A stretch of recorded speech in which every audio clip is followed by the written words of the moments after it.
তো কি খবর তোমাদের? পৃথিবীর ওই একজন মা যার দোষে তার পোলাপান নষ্ট হইতাছে। বাবু তুই ভুল জায়গায় জন্ম নিয়ে নিছস, এর লাগে আমার আফসোস হইতাছে। তো কথা বলতেছি আমি জান্নাত গেমিং রে নিয়া। ওকে, তোমরা তো এইটা শুনছো যে কুত্তার লেজ কখনো সোজা হয় না, তেমনই কোনো ব্যবসায়ী তার ব্যবসা সাইডে দিতে পারে না, হোক কিংবা মদের ব্যবসা বা দুধের ব্যবসা।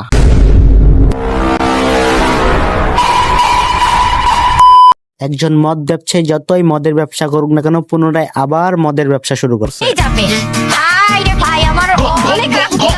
গ্রামের চাস্তো ভাইদের জান্নাত গেমিং এর ভিডিওতে কিছু না পারে দুইটা ডাব থেকে যেগুলো ঢাইকা ও ভিডিও বানাইতে পারে না। কেন রে বই? না, শহরে থাইকা যারা ক্রোমের ভিডিও দেখে তারাই টিকটক, ফেসবুক, ইউটিউবে এসে জান্নাত গেমিং এর ভিডিও দেখে। একে তো হাবাতা শার্ট পরে ভিডিও লাইভ সব করবে, থাকবে না কোনো উন্না। ভাই তোর কি কোনো উন্না নেই? যদি উন্না না থাকে তো জামাই রেখো উন্না কিনে দি, তারপর উন্না ব্যবহার অন্তত কর। দেখ ভাই, সবকিছু খুইলা ভিডিও বানালে ভিউ ঠিকই পাবে কিন্তু ইজ্জত পাবে।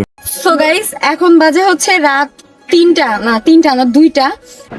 ওই কি রে, তোরে তো পুরা দেখতে শাহবাগীদের মতো লাগতেছে। জাস্ট কপালে একটা চাঁদের সমান টিপ লাগা দিবি, তোরে দেখতে পুরা শাহবাগ। এইসব শাহবাগীদের দেখতে লাগে পাগলের মতো, গায়ে থাকে অনেক গন্ধ। ওদের সাথে তোর তুলনা সেমই মনে হচ্ছে, কারণ তোরে দেখতে পুরা পাগলের মতো লাগতেছে। সবার ক্লাস জান্নাত গেমিং এর চুল নিয়ে অনেক বেশি টেনশন। তার নাকি চুল স্ট্রেট করা লাগবে, তার চুল নাকি উল্টাপাল্টা হয়ে গেছে। মানে ভাই একটা কথা আছে না, পুটকি টাকার খবর না, মুখ ঢাকার জন্য ব্যস্ত হয়ে গেছে। খুবই ধার্মিক। গাইস, এই যে দেখুন, আপনারা দেখুন, আমি একটা টিপ পরেছি। এইটা নেওয়ার জন্য সে আমার সাথে কেমন করছে দেখুন। দিব না, আমি টিপ দিব না। মানে তুই আমার বুঝা এগুলো আপলোড দেওয়ার রুচি তোর কোনখান থেকে হয়? আর এগুলা দেখে ওদের রুচি ভাই কেমনে হইতে পারে? আমার রুচির কথা বাদ দে, আমার রুচি খারাপ এটা আমি নিজেও জানি, কিন্তু এত খারাপ না যে তোর মতো লেওরা মার্কা কোন আমি দেখবো। এই মেয়েটার ভিডিও যারা দেখস ভাই, তোদের আমি কইতেছি ওর ভিডিও দেখে কি মজা পাস ভাই। ওর ভিডিওতে না কোনো গেম প্লে আছে, না কোনো বিনোদন আছে, না কোনো গেমিং এর কোনো সুয়া আছে ভাই। ওরে যদি কেউ গেমার বলে বাকি সব গেমারদের অপমান করা হবে, তাহলে ভাই ওর ভিডিওতে এমন পাস ভাই? আমারে একটু ক ভাই, আমিও তো বাংলাদেশের নাগরিক, আমার কি জানার অধিকার নাই রে?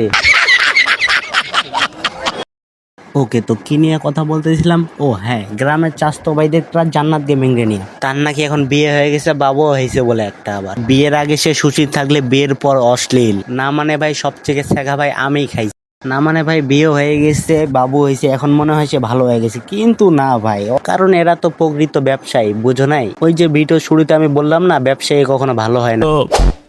আচ্ছা গাইস, এখানে দেখো, আমরা ওইখানে দেখতেছি যেখানে তুই ব্লাল মাইটা থুইয়া দিছে, একটা উন্না ব্যবহার করতে পারলি না? যদি দেখায় যে তাইলে এই ভিডিও আপলোড করলি কেন? তুই বুদাম খুলে সবকিছু দেখাইতেছ, জাস্ট একটু ব্লাল মাইটা রাইখা দিছস। তুই যে বুদ্ধি মাথায় নিয়ে ঘুরস, ওই বুদ্ধি মানুষের পুটকি ভিতরও থাকে, বুঝছস না?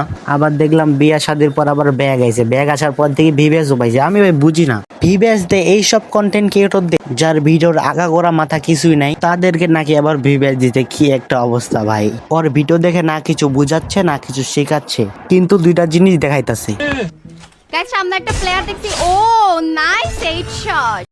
ভাই আমার এই ভিডিওর মধ্যে কারো কিছু চাওয়ার না থাকলো, আমার একটা চাওয়ার আছে। জান্নাত গেমিং এর হাজবেন্ড ভাই, ওরা একটা উন্না কিনে দেন ভাই। এইসব শাহবাগী আমাদের কমিউনিটিতে যদি থাকে ভাই, গন্ধ ছড়াবে আমাদের কমিউনিটিটা। আর এইগুলা কথা শুনে আপনাদের যদি খারাপ লেগে থাকে, আপনাদের পিছন পরিষ্কার করুন, কারণ আপনাদের পিছনে অনেক গন্ধ ভাই, যেটা মাথা পর্যন্ত চলে গেছে। না মানে ভাই আপনাদের দেখাইতে সমস্যা নেই, আমরা বললেই দোষ। তো যাই হোক ভাই, তোমাদের সাথে দেখা হচ্ছে নেক্সট কোনো ভিডিওতে। ততক্ষণ তোমরা ভালো থাকবা, সুস্থ থাকবা, আল্লাহ হাফেজ।